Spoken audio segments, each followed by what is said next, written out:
How to get 11Labs API. Here's how you can get your 11Labs API key. All you need to do is head over to the developer section at the bottom left corner of your screen. Make sure your account has been signed in. So simply sign into your account. Once you have done that, click on developers and then head over to where we have API keys. Now simply click on API keys and then when we have create, go ahead and click on that option and I'll give it a name. So if you're going to be using your API keys for different platforms like YouTube, TikTok, or any websites you're building or developing, just go ahead and enter it. So let's just call this and then you can simply restrict the key or enable it.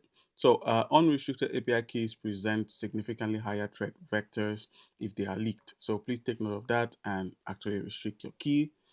You could enter a limit for its use. You could enter the endpoints if it's for text to speech, all that good stuff. And then go ahead and click on create key. You're creating an API key with no permissions. Just go ahead and create and it's been created. All right, guys.